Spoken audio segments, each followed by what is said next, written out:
আচ্ছা ভাই, এই সকালবেলা এইভাবে আপনি রাস্তার উপরে মাথায় হাত দিয়ে বসে আছেন কেন? আমি 5 বিঘা জমির ঘের করি, আমার কোনো মাছ শাক করি, আটল ঝাড়ি কোনো মাছ পালাম না, তা আমি হতাশায় হয়ে গেছি। বাড়ি যাব কিভাবে, আমার সেই বল গায়ে আসছে না, গায়ে নেই টোটালি।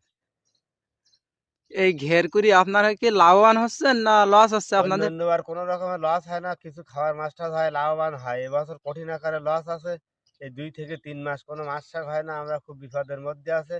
ভালো মাছ দেয় না, মাছ চালিয়ে পার এটা ভালো ওটা ভালো বলে একরকম চালাই দেয়, সে মাছ ফোটে না, খুব আমরা বিপদের মধ্যে আছি। আপনারা কি নদীর মাছ ছাড়েন না হাসারির পোনা দেন বেশিরভাগ? হেসারির পোনা দেই, তাতে প্রোডাকশন ভালো না টোটালি মাছের।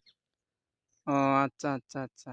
তো আপনার 5 বিঘা জমিতে বছর প্রতি কেমন খরচ মনে হয়? 45,000 টাকা মাছের খরচ, এই পোনা ছাড়া খরচ হয়েছে বছর।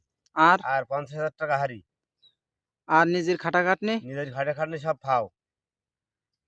তাই এখন কি করতে চাচ্ছেন আপনার? এখন আমার যে কোনো ভ্যান হোক গাড়ি হোক, আমার তুলি আগুই দিলি বাড়ি আগুই দিলি ভালো হয়। আমি আর হাঁটার কত ক্ষমতা নেই আমার আর। 5 বিঘি জমির ঘেরে মাছ আটল ধরি।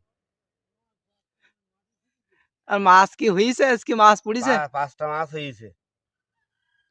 তো এই 5 বিঘি জমিতে যদি 5টা মাছ হয় তাহলে কিভাবে সংসার ধর্ম চলবে? ওই কোনো রকমে চলতেছে, খুব কষ্টে আছি। বিলি ধান ফানের অবস্থা ভালো না, ইন্দুরি কাটিয়ে 3 কাঠার বেশি মাছ দিয়েছে। ধান? হ্যাঁ। ও আচ্ছা আচ্ছা।